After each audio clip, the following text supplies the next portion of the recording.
లో ఉన్న అల్లు ఏడుగురిని అరెస్ట్ చేశారని స్టేట్మెంట్ ఇచ్చారు కదా సార్. ఎవరిని ముందు ఏడుగురిని కూడా ఈయన A11 కంటే ముందు ఏడుగురిని అరెస్ట్ చేశాక ఇక్కడ దాకా వచ్చాము అని చెప్పి ఆయన ప్రెస్ మీట్ లో నేనేమంటున్నా పోలీస్ మేడం డిపార్ట్మెంట్ చెప్పారు. ఇక్కడ వాళ్ళు మాత్రమే రాజకీయం చేశారా? మీరు రాజకీయం చేయలేదంటారా?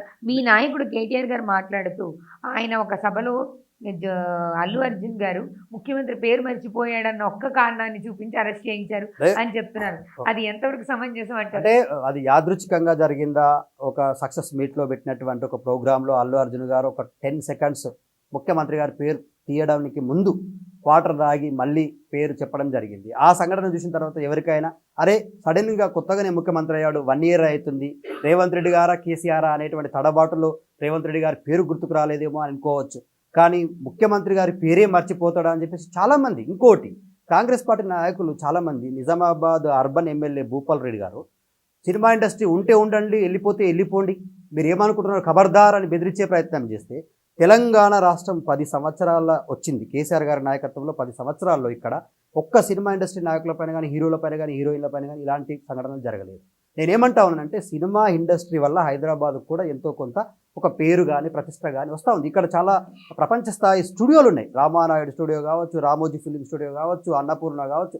ఇప్పుడు తెలుగు ఇండస్ట్రీ వైపు యావత్ ప్రపంచం మొత్తం చూస్తుందండి. తెలుగు సినిమాలు విడుదలవుతున్న తీరును చూస్తుంటే, తెలుగు సినిమాల్లో ఉంటున్నటువంటి ట్విస్టులు చూస్తుంటే, కథ సారాంశము, డైరెక్షన్, వాళ్ళకు ఉన్నటువంటి తెలివితేటలు, పర్ఫార్మెన్సు, హీరోలు, ఇవన్నీ చూస్తుంటే హైదరాబాద్ కూడా ఒక గుడ్ నేమ్. ఉమ్మడి ఆంధ్రప్రదేశ్లో ఉన్నటువంటి హైదరాబాద్లో ఉన్న సినిమా ఇండస్ట్రీని వాళ్ళ గురువు గారి కోరిక మేరకు చంద్రబాబు నాయుడుకింత అయ్యా బాబు హైదరాబాద్ని కూల్చేస్తున్నావు, ఎట్లాగో హైదరాబాద్ నిర్మాణాలన్నీ కూలుస్తున్నావు, హైదరాబాద్లో హైడ్రా పేరు మీద హైదరాబాద్ కూల్చివేస్తే అమరావతిలో నిర్మాణాలు జరుగుతాయి, హైదరాబాద్లో సినిమా ఇండస్ట్రీ వాళ్ళని ఇబ్బంది పెడితే అమరావతికి వాళ్ళు పారిపోయి వస్తారు, నేను అమరావతిలో వాళ్ళకు షెల్టర్ ఇస్తాను. అంటే ఇది జరుగుతుందేమో అని తెలంగాణ సమాజంలో ఉన్న ప్రజలందరూ అనుకుంటా ఉన్నారు. మాకు కూడా కొన్ని సంఘటనలు చూస్తే వాస్తవమేనేమో. ఇప్పుడు మొత్తానికి ఈ సినిమా ఇండస్ట్రీని హైదరాబాద్ నుంచి పంపించే ప్రయత్నంలోని ఇవన్నీ చేస్తున్నారు ముఖ్యమంత్రి రేవంత్ రెడ్డి గారు. చంద్రబాబు నాయుడు జేబులో నుంచి ముఖ్యమంత్రి అయిందండి. ఆయన పుట్టుక, రాజకీయ జీవితం మొత్తం కూడా చంద్రబాబు నాయుడు చెప్పు చేతుల్లో జరిగింది. చంద్రబాబు నాయుడే తీసుకుపోయి పిసిసి ప్రెసిడెంట్ ఇప్పించిండు.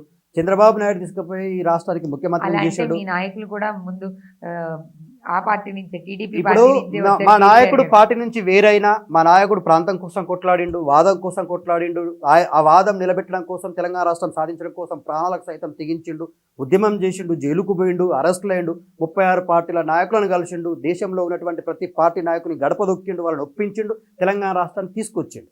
ఆయన చరిత్రని, ఆయన పోరాటాన్ని రేవంత్ రెడ్డి 1000 జన్మలెత్తినా కేసీఆర్ కాలి గోటికి కూడా సరిపోడండి. ఆయన ఉద్యమంలో నుంచి వచ్చిన నాయకుడు, ఈయననేమో చంద్రబాబు నాయుడు జేబుల్లో నుంచి వచ్చిన వాడు కదా. చంద్రబాబు నాయుడు ఎట్లా చెప్తే అట్లా రాష్ట్రంలో పాలన జరుగుతుంది కదా. హైదరాబాద్ను కూల్చేస్తున్నాడు. ఆంధ్రప్రదేశ్ ముఖ్యమంత్రిగా ఉన్న చంద్రబాబు నాయుడు గారు అక్కడే కూర్చొని తెలంగాణ రాష్ట్రాన్ని పరిపాలిస్తున్నారు. మీకు ఒకటి చెప్పనా, చంద్రబాబు నాయుడు బూరెల బుట్టలో పడ్డాడండి, లక్కీ ఫెలో. ఎందుకు చెప్పనా, అక్కడ పార్లమెంట్ ఎన్నికల తర్వాత కేంద్రంలో మోడీ గారికి చంద్రబాబు నాయుడు లేకపోతే అక్కడ అధికారం లేని పరిస్థితి అయిపోయింది. అక్కడ సంకీర్ణ ప్రభుత్వం, అక్కడ నితీష్ కుమార్ గారు చంద్రబాబు నాయుడు సహకారంతో కేంద్రంలో అధికారంలో, చంద్రబాబు నాయుడు సహకారంతో మోడీ పాలన కొనసాగుతుంది.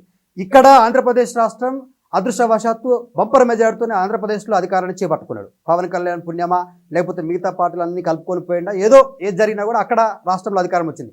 ఇంకా పెద్ద లక్కీ ఏంటంటే హైదరాబాద్లో ఉన్నటువంటి తన శిష్యుడే ఇవాళ తెలంగాణ రాష్ట్రం కూడా ముఖ్యమంత్రి కావడం. అంటే ఇవాళ ఆంధ్రప్రదేశ్, తెలంగాణ, కేంద్రంలో ఉన్నటువంటి మోడీ అందరూ కూడా చంద్రబాబు నాయుడు ఎట్లా చెప్తే అట్లా వినే పరిస్థితికి వచ్చింది.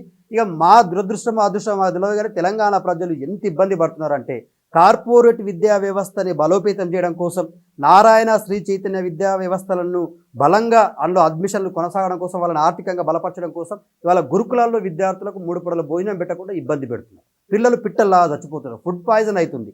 విద్యాశాఖ మంత్రిగానే ముఖ్యమంత్రి ఉంటాడు, హోంశాఖ మంత్రిగానే ముఖ్యమంత్రి ఉంటాడు, కార్మిక శాఖ, గనుల శాఖ, ఇక ఏ శాఖలో చెప్పండి, న్యాయశాఖ, ఎస్సీ కార్పొరేషన్, ఇన్ని శాఖలకు రేవంత్ రెడ్డి ముఖ్యమంత్రి, ఆయననే మంత్రి. మరి వీటి మీద ఒక్కరోజున సమీక్ష ఇవ్వడు. విద్యాశాఖలో చాలామంది పిల్లలు నెలకు 3 నుంచి 4 చొప్పున ఎస్సీ, ఎస్టీ, బీసీ, మైనార్టీ వర్గాల గురుకులాల్లో చదువుతున్న పిల్లలు పిట్టల్లాగా చనిపోతున్నారండి. మరి ఆ పిల్లల మీద ఎందుకు చనిపోతున్నారు, ఎందుకు ఫుడ్ పాయిజన్ అవుతుంది, ఎవడు కారణం, ఎవరైనా సస్పెండ్ చేయడమో, విజిట్ చేయడమో, వాళ్ళని పరామర్శించడమో ఒకటి లేదు. పిల్లల చావుల మీద లెక్కలేదు. రేవతి చనిపోతేనేమో అల్లు అర్జున్ గారిని అరెస్ట్ చేసే వరకు మాట్లాడుతూ మేము తప్పు పట్టము, ఓకే వెరీ గుడ్, స్పందించడం మంచిదే. మరి ఈ పిల్లల సంగతి ఏంది? హైదరాబాద్లో నువ్వు హైదరాబాద్ పేరు మీద బిల్డింగ్లన్నీ ఊలగొడితే బుచ్చవ్ అనేటువంటి మహిళ రేవంత్ రెడ్డి పేరు చెప్పి ఊరేసుకొని చచ్చిపోయింది. మరి ఆమెను ఎవరు పరామర్శించాలా? ఇవాళ నీ నిర్లక్ష్యం వల్ల పిల్లలందరూ చచ్చిపోతున్నారు. మేము సంవత్సర కాల పరిపాలన అద్భుతంగా చేసామని వాళ్ళు విజయోత్సవాలు జరుపుకుంటారు కదా సార్. మీరు అది ఆ పరిపాలన తప్పని అంటే ఈయన అద్భుతమైన పాలన అంటే తెలంగాణ రాష్ట్రంలో తెలంగాణ తల్లి విగ్రహం పెట్టే ప్లేస్లో రాహుల్ గాంధీ గారి తండ్రి అయినటువంటి రాజీవ్ గాంధీ గారి విగ్రహం పెడతాడు. అది తెలంగాణలో అద్భుతమైన పాలనకు నిదర్శనం అంటాడు. తెలంగాణ తల్లి రూపురేఖలన్నీ మార్చేసి తెలంగాణ తల్లి చేతిలో బతుకమ్మని తీసేస్తాడు. తెలంగాణ ఆడపడుచుల బంధాలను దింపేస్తాడు. మాకు తెలంగాణ తల్లి చేతిలో బతుకమ్మ మా జీవితాలకు అనుబంధం ఆమెను తెలుపుడు. అక్కా చెల్లెళ్ళ అనుబంధానికి, అన్నాదమ్ముల అనుబంధానికి, ఇంటి ఆడపడుచు అనుబంధానికి, తండ్రి బిడ్డ అనుబంధానికి ప్రతీక అయిన తెలంగాణ బతుకమ్మని తెలంగాణ తల్లి చేతుల్లో నుంచి తీసేసి అభయస్థం పెట్టేసి ఇదే తెలంగాణ సంవత్సరంలో పండగ చేసుకోవాలా, మీరు సంబరాలు చేసుకోవాలంటే ఎట్లా చేసుకుంటారండి తెలంగాణ ప్రజలు? తెలంగాణలో రేవంత్ రెడ్డి ముఖ్యమంత్రి అయిన తర్వాత 480 మంది రైతులు చనిపోయారండి. మేము రైతులకు రుణమాఫీ చేసామని చెప్తున్నాం. ఎక్కడ చేసిండండి విష్ణు గారు? రైతులకు నిజంగానే రేవంత్ రెడ్డి రుణమాఫీ చేసి ఉంటే రైతులు రోడ్ల మీదకి వచ్చి ధర్నాలు చేయరు. తెలంగాణ రాష్ట్రంలో ఉన్నటువంటి 40 ఈ సంవత్సర కాలంలో రుణమాఫీలు జరగలేదంటారా? నేనేమంటా ఉన్నా, జరగలేదని మేము మాట్లాడలేదు, జరిగింది. కానీ ఆయన ఏమన్నాడు? 2 లక్షల రుణమాఫీ నేను వచ్చిన 9వ తారీఖు నాడే చేసేస్తా అన్నాడు. అక్కడ మాట తప్పిండు. పార్లమెంట్ ఎన్నికల్లో తెలంగాణ రాష్ట్రంలో ఉన్న యమలవాడ నరసన్న, రాజన్న, సరస్వతి, బాలలక్ష్మి, మన్నెంకొండ మల్లన్న ఏ దేవుడు దొరికితే ఆ దేవుడి మీద ఒట్లు తెలంగాణ ప్రజలకు కేసీఆర్కు తిట్లు. నేనేమంటున్నా, నువ్వు వచ్చిన అధికారంలోకి సంవత్సరం కాలం గడిచింది. నువ్వు ఎన్ని రోజులు ఇస్తాను? 100 రోజుల్లో 6 గ్యారెంటీలు ఇస్తాను. 365 రోజులు అయింది. 365 రోజుల్లో ఏం నెరవేర్చినవా అంటే ఉచిత బస్సు అంట. ఆ ఉచిత బస్సులో కూడా పేరుకు ఉచిత బస్సు అన్నాడు. దాంట్లో మళ్ళీ కొర్రీలు కేవలం పల్లె వెలుగు ఎక్స్ప్రెస్కి అనుమతి, మిగతా బస్సులకు టికెట్ తీసుకోవాలి. ఇది ఎక్కడి పథకం అండి? నాకు అర్థం కాదు. ఉచిత బస్సు అంటే అన్నిట్లో ఉచితం ఇవ్వాలి. నువ్వు మాట తప్పలేదుగా. వారేమన్నాడు? వడ్లకు బోనస్ అన్నాడు. ఎన్నిటికి? సన్నాలకే బోనస్ అట. మరి వాటిలో దొడ్లకు ఎవరు ఇవ్వాలి బోనస్? ఈడ మాట తప్పినట్టే కదా. రైతులని 2 ముక్కలు చేసిండండి. సన్న వడ్లు పండించే రైతులు, దొడ్లు పండించే రైతులు, రుణమాఫీ వచ్చిన రైతులు, రుణమాఫీ రాని రైతులు, చనిపోయిన రైతులు, బ్రతుకున్న రైతులు. రుణమాఫీ మీరు మరి మల్లారెడ్డి గారు లాంటి వాళ్ళకి రుణమాఫీ ఇచ్చారు వాళ్ళు, కాబట్టి అలాంటి భూస్వాములకు రుణమాఫీ ఇవ్వనని కదా ఆయన చెప్పారు. ఇక్కడ మేమేమంటున్నామండి, మల్లారెడ్డి అయినా వ్యాపారవేత్త అయినా కూడా ఆయన పేరు మీద భూమి ఉన్నప్పుడు, ఆయన వ్యవసాయం చేస్తున్నప్పుడు ఆయనకు రుణమాఫీ వచ్చింది.